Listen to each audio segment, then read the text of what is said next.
پردے والا کا معاملہ تو یہ تو ایک ذاتی ضرور ہے، لیکن پابندی اس سے نہیں لگ سکتی،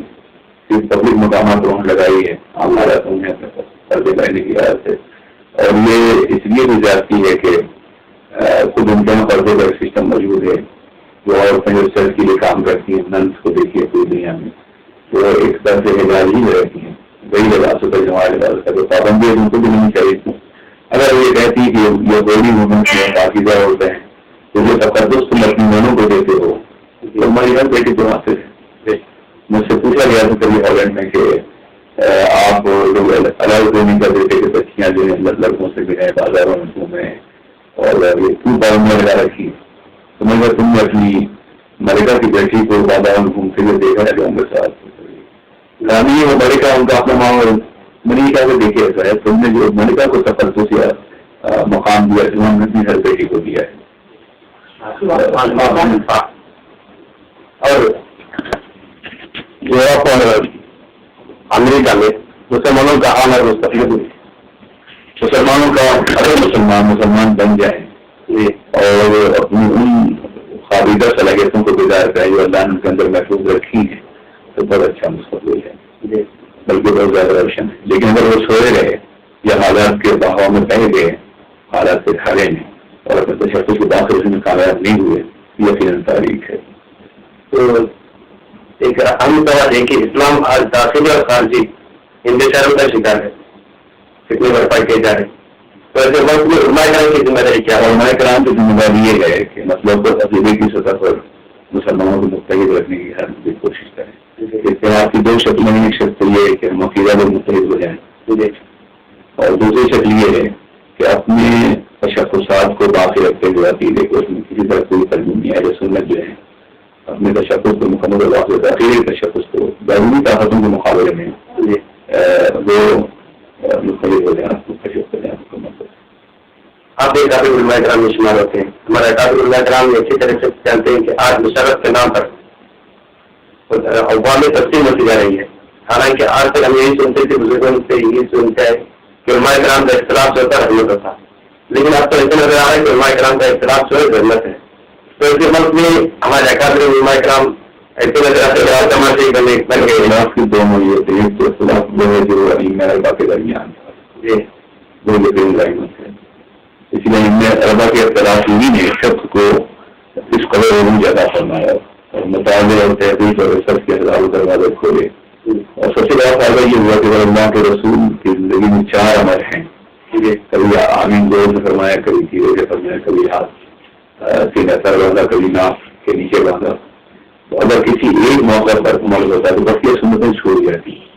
لیکن چاروں اماموں نے کسی نہ کسی سنت کو اختیار کر کے اللہ کے رسول کی سب سنت کو زندہ رکھا ہے۔ یہ رحمت کا وہ تصور جو ہمارے سامنے ہے، اور یہی وجہ کہ ہم سارے علماء کرام کو حق سمجھتے ہیں۔ اگر اس طرح کے کثیر اختلافات امت میں ہوتے ہیں، یہ باعث رحمت تھی، اس کی بنیاد پر لازمی فرض مطالعہ اور ریسرچ سے کا دروازہ کھلے گا، اور آدمی بلائنڈلی جو ہے ایک بات پر قائم نہیں رہے گا، بلکہ مطالعہ کرے گا کہ حق کیا ہے، صحیح کیا ہے۔ اس میں ترجیحات ہوتی ہیں، آپ اپنے دلائل کی روشنی جس بات کو راجع سمجھتے ہیں اس کو عمل کیجیے، لیکن منظور کی ترجیح مت کیجیے، جیسا کہ آپ نے دیکھا کہ امام اہل سنت صادق بریلوی نے اپنے متقدمین سے اختلاف کیا اور شدید اختلافات فرمائے، لیکن اس کو انہوں نے اپنے تصور کے نام سے پیش کیا۔ یہ میرا کتلانہ پن ہے اپنے لوگوں کی بارگاہ میں، دلائل کی قوت کے باوجود، استدلال کی بے پناہ عظمت کے باوجود انہوں نے ان کا مقابلہ کرنے کی کوشش نہیں کی یا ان کی تردید نہیں کی۔ اور اس سے پہلے بھی ماضی میں یہ ہوتا رہا ہے کہ بھائی یہ کتنے اخبار میں یہ قول قابل ترجیح میں اس کا عمل کروں، یہ میرا موقف ہے کہ اخبار نقل کیے جاتے سب کے اور وجوہ ترجیح بیان کر کے ایک قول کو راجع قرار دیا جائے گا۔ اس طرح کی یقینی رحمت ہے اور اس سے تحقیق کے دروازے کھلتے ہیں، بند نہیں ہوتے۔ اسی کی بنیاد پر کسی نے کہا تھا کہ اسلام میں قیاس اور اجتہاد یہ دو ایسے سرچشمے ہیں کہ جس سے پانی اسلام شخص ہمیشہ تیار رہتا ہے، کہیں جمنے نہیں پاتا، جس کی بنیاد پر وہ گندگی اور تعفن پیدا کر سکے۔ یہ رہنانے کا تشریح ہے۔ تو اگر ترقی ہوتی ہے یقینی طور پر اس میں یہ ہو سکتا ہے کہ دلائل کی بنیاد پر ایک شخص آپ سے اختلاف کرے، اسے حق اختلاف کرنے کا، عقیدے میں یہ بات نہیں چلے گی، عقائد میں جو بنیادیں ہیں وہ اتنی مضبوط اور مستحکم، ان میں کوئی ترمیم کوئی نہیں، لیکن جہاں کی فقہی مسائل ہیں، جو ریاض کے مسائل ہیں، ان مسائل میں کوئی اختلاف کرتا ہے، اس اختلاف کو برداشت کر کے دلائل کی روشنی میں اپنے موقع کو زیادہ دے کر اسے ثابت کرنے کی کوشش کی جائے تو اس سے بڑے فوائد ہو سکتے ہیں۔ اب آپ دیکھیے کہ آپ کوئی بھی شخص کتاب پڑھا، خاص طور سے آپ چلیے ہدایت شریف پڑھ لیجیے تو ہر چیپٹر میں علماء کے اختلافات موجود ہیں۔ شاگردوں نے اپنے استاد سے اختلاف کیا ہے، شدید اختلاف کیا ہے، ایسا ہوا کہ بعض متأخرین نے امام معاون کے مقابلے میں صحابہ فصل کو ترجیح دیتے قرار دیا ہے۔ اس طرح کے اختلافات تو رحمت ہیں، اسی کو کہا گیا ہے، لیکن اختلاف کا مطلب یہ ہے کہ اختلاف اس حد تک ڈل جائے کہ جہاں دین کی بنیادی خبریں اور اصولی باتیں متضرر ہونے لگے، عقیدے کی، یہ پھر بہت بڑا اللہ اس سے محفوظ رکھتے پوری میدان میں جہاں تک صداقت رحمت ہے، لیکن اگر کسی اختلاف کی بنیاد پر اختلاف بنیاد ذرائع، اختلاف برائے اختلاف نہیں، اس لیے بھی کرنے کے لیے تو میں اختلاف کرتا ہوں، دلائل کی روشنی میں اختلافات ہوتے ہیں، اسے تحقیق اور ریسرچ کا دعویٰ کھلتا ہے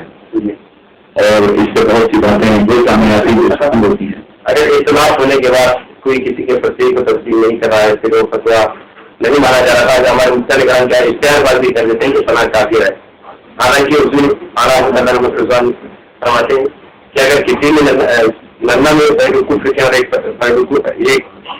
حصہ جو ہے اس کو مومن ثابت کرتا ہے تو اسے مومن کہنا چاہیے۔ تو ہمارے ابھی اس طرح کا فتح بازی کا خود سے تبادلہ کیوں یہ بہت استاد مسئلہ ہے، اس سلسلے میں بات کو ضرور ضرور رکھیے کہ فتوے ہمارے عقیدے کی سرگوت آپ متاثر کرتے ہیں، جی ان کا ہونا بھی وہ کرنا ضروری ہے۔ اگر فتوے کا طلب ہو گیا تو پھر فاصلہ جا کے 5 لاکھ روپے کا یہ پتہ نہیں دیا آپ نے۔ اب یہ ضرور ہے کہ فتوے کے سلسلے میں انتہائی احتیاط کی ضرورت ہے، جس کے بارے میں فتویٰ کیا جا رہا ہے اگر وہ عالم دین ہے تو میرا خیال ہمارے مسئلہ کرام کو بڑھایا اس کے استعمال اور اس کے موقع کو دھیان دینا چاہیے کہ آپ نے بات کہی ہے اس کے پیچھے کیا حقیقت، بہت سی ممکن ہے بہت سی باتیں غلط پہنچائی گئی ہیں یا ہر چیز طے کیا گیا اور اس کے نتیجے میں اختلافات پھیل گئے ہیں۔ تو وہ جو ہے مفتی اعظم علیہ رحمۃ رضوان کی پوری زندگی دیکھیے کہ انہوں نے کسی ایک بھی سنی عالم کے خلاف تفصیل کا خطرہ نہیں کیا، ایک بھی، اور اگر کسی کے بارے میں کوئی اختلاف کی بات ہوئی ہے تو آپ نے براہ راست اس سے بات کر لیجیے اور اگر غلطی تبدیل کر کے توبہ کرا لیے، لیکن فتویٰ شائع نہیں فرمایا۔ پوری زندگی آپ کا یہ معمول رہا ہے اور صرف ایک فتویٰ جو بعد میں شائع ہوا تھا اللہ دنیا کے حوالے سے جو متنازع بن گیا، بعد میں سمجھا دیکھا میں دیکھا، لیکن اس کے علاوہ کوئی زندگی میں وہ بھی کسی عالم دین کے خلاف نہیں تھا بلکہ ان لوگوں کے خلاف تھا جو غیر عالم تھے اور یہ اس طرح کی باتیں کرتے تھے۔ کسی بھی سنی عالم دین کے خلاف اجتناب فرمایا آپ نے، کسی عالم کے طرز عمل سے اجتناب فرمایا آپ نے،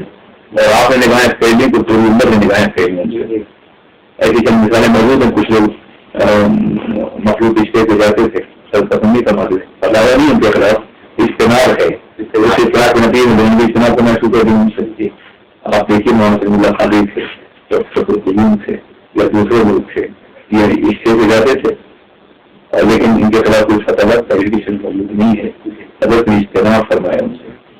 تو کوشش یہ کرنی چاہیے کہ باضابطہ طور پر اگر سنی عالم دین ہے یا ہمارے مطلب کا ماننے والا ہے، ہمارے مطلب کی تربیت کرتا ہے وہ، اور اس سے اگر ایسی کوئی غلطی صدر ہوتی ہے جو آپ کی نظر میں غلط ہے تو اس سے استفادہ رائے کر لیا جائے، چاہے وہ چھوٹا ہو یا بڑا ہو، اور صرف سماج کو بروقہ کرنے کے بجائے اس بات کی کوشش کی جائے کہ جس شخص کے خلاف فتویٰ دیا جا رہا ہے اس نے یہ عمل کیا یا نہیں کیا ہے، اگر ہے اس کے پاس، اگر وہ عالم ہے تو اس کے پاس بھی کوئی توجیہ ہے، اس نے عمل کیا نہیں ہے، یہ بڑے ضروری ہے کہ اس پر عمل کیا جائے۔ انشاءاللہ اگر ایسا ہوا تو کبھی بھی کوئی فتنہ پیدا نہیں ہوگا اور کبھی کوئی اختلاف نہیں ہوگا۔ اور دوسری بات یہ ہے کہ فتاویٰ جات کے سلسلے میں عوام کو پریشان نہیں ہونا چاہیے، عوام ہوتی ہے، فتاویٰ میں اگر دو بزرگوں میں اختلاف ہے تو بزرگوں کا اختلاف ہے اور لوگوں کو اسے چھاڑنا، اسے آگے بڑھانا یہ نہیں ہونا چاہیے، بلکہ کوشش ہی کرنی چاہیے اور ایسا کوئی اختلاف ہے کہ بزرگ آپس میں مل بیٹھیں اور مل بیٹھنے کے بعد کوئی واضح حل اپنے طور پر تلاش کرنے کی کوشش کریں۔ اور آپ ورلڈ اسلام مشن کے چینل سے دیکھیے تو ورلڈ اسلام مشن جتنا حالانکہ پتا ہے کہ سنیت کے حوالے سے کام کیا، شاید سے کوئی اور تنظیم اس حوالے سے کام اس طرح کام کیا، تو مستقبل میں بڑے کمیشن کے منصوبے کیا ہے؟ ظاہر کمیشن کام کا آغاز ہے. اگر ہم جب یورپ میں یا امریکہ میں داخل ہوئے تو ہماری سب سے بڑی ضرورت یہ تھی کہ وہاں سے جگہیں بنائی جائیں، مطلب چیزیں، یہ دو چیزیں بنیادی تھیں اور ہم نے اس پر کام کیا. الحمدللہ بہت سے شہروں میں مساجد تعمیر ہوئے، مدرسے تعمیر ہوئے،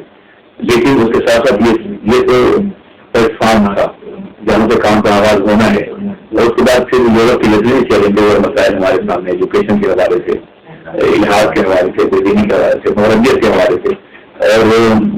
انٹرنیٹ کے حوالے سے یا میڈیا کے حوالے سے ان کا مقابلہ کرنا باقی ہے. یا تعلیم میں وہ مقام کہ وہ یورپ کے مسائل کا جواب دے سکے، ایسے علماء پیدا کرنا یورپ کی سرزمین پر یا امریکہ سرزمین پر، یہ کام تو وہاں بھی باقی ہے، یہاں بھی باقی ہے مکمل طور سے. ابھی انٹرنیشنل میں سے چند جگہوں میں جو اس کی دستخط میں سے امریکہ ہے، کینیڈا ہے یا ہالینڈ ہے، یورپ کی زمین ہے یا برطانیہ ہے، وہاں اس طرح ہی پلیٹ فارم تیار کی. کوئی جگہ نہیں تھی ہمارے لیے قدم رکھنے کی کہ ہم تم بیٹھ کے کوئی کام کر سکتے. اللہ رسول قاری رحمۃ اللہ تعالیٰ ماشاء اللہ معروف کامیابی اور اس قادم کی کوششوں سے یہ ہوا کہ سینکڑوں مسائل بن گئی. ایک بیداری پیدا ہم نے نہیں بنائی، اگر غلط ہو تو ہم نے بنائی ہے. ہم نے بیداری پیدا کی مشن کانفرنس ذریعے سے مطلب کے تشخص کو نمایاں کر کے ہمارا مطلب کیا ہے، دوستوں کا مطلب کیا ہے. پازیٹیولی کسی شہر میں ہم گئے تو معلوم ہے وہاں کچھ بھی نہیں تھا، ایک آدمی نہیں تھا. جیسے مانچسٹر ہی ہے، اس وقت ہماری انتہائی بڑی مسئلیں لگے 3,000 کا جمع کرتے ہیں اور ایک دم مسائل ہماری موجود ہیں. ایک نہیں تھی ہم سے بات ہو. میں وہاں بنگالیوں کی مسجد میں کرایہ پر جگہ لے کر کے درس قرآن دینے کے لیے آیا کرتا ہوں. اس درس قرآن یہ پتہ پیدا کی کہ شہر ہمارے 90% لوگ سنیت ہوتے ہیں. سنیت عام ہے روایات اور عمل کے اعتبار سے. بس یہ ہوتا ہے کہ انہوں نے کام کا آغاز ان سے 50 سال پہلے کیا اور لوگوں کو اپنے سے پیچھے لگا دیا. ہمیں مثبت طور پر اپنے عقیدے کی وضاحت کر کے انہیں اپنے قریب لانا ہے. وہاں میں اتنی محنت ہوئی کہ اللہ رسول قاری کی شخصیت جو یہاں انتہائی قابل احترام شخصیت تھی، وہ یہ کرتے تھے کہ 14-15 افراد کی کار بک کراتے تھے. اس میں بریک فاسٹ شروع سے لوگوں کو بٹھاتے تھے، ساتھ ہوتے تھے اور کبھی تربیت ہے کبھی ترجمہ ہے، جہاں کوئی بھی سننے کو مقام مرکز نہیں کرنا، جا کے کسی اسکول میں کسی گھر میں بیٹھ کے تقریریں کرتے تھے. اور اس طرح پتہ پیدا ہوئی سمجھا. اور پھر الحمدللہ آج 7.5 اور سمجھتے ہیں وہاں. لیکن کام کا آغاز مشن نے کیا ہے یا کیا نام مشن کے افراد نے کیا ہے. وہاں میں شہزاد میں جتنا شہزاد ہے یہاں کوئی وقت نہیں کی قبلوں میں تھی. ہم کام ہوا دوبارہ ہوئے پولیسیاں دیں. میں ڈائریکٹر سے درس قرآن دینے کے لیے جاتا تھا 1944 میں علامہ شہزاد تشریف لائے ہیں. اور اس کے بعد ابو نشان مسجد میں کئی ہزار کام کرتے ہیں تو موجود ہے، اسلامک سینٹر ہے، دعویٰ سینٹر ہے اور دوسری چیزیں ہیں. تو بہت سے شہروں میں جہاں ہماری فرض کی کوئی جگہ نہیں تھی، ہم نے جب آواز ضرور دیے کسی چڑھانے والا انداز نہیں اختیار کیا بلکہ دعوتی انداز اختیار کیا. جیسے مسائل کو گفتگو کرنی ہے تو دلائل دیے ہم نے، ایسے کیا نام مسئلہ شفاعت کو دلائل دیے ہم نے اور لوگ اس سے قدر مطمئن ہوئے کہ انہوں نے پھر اپنے طور پر کام کا آغاز کر دیا. یہ ہوا ہے. اگر ہم ایسی دنیا بھر میں کام کریں تو دنیا بھر میں روایتی اعتبار سے سنیوں کے اکثریت سے کوئی ایسا ملک نہیں ہے سوائے حجاز میں نجد کے علاقے کے مکہ مدینے نہیں جہاں ہماری اکثریت نہ ہو. ہمیں ریگین کرنا ہے اپنے افراد کو، اپنے افراد کو جنہیں دور کر چکے ہیں دوسروں کے کام کی وجہ سے انہیں واپس لانا ہے اور یہ کام بھی کے ذریعے ہو سکے گا. کوئی اور طریقہ واپس لانے کا نہیں ہے. آپ نعرے میں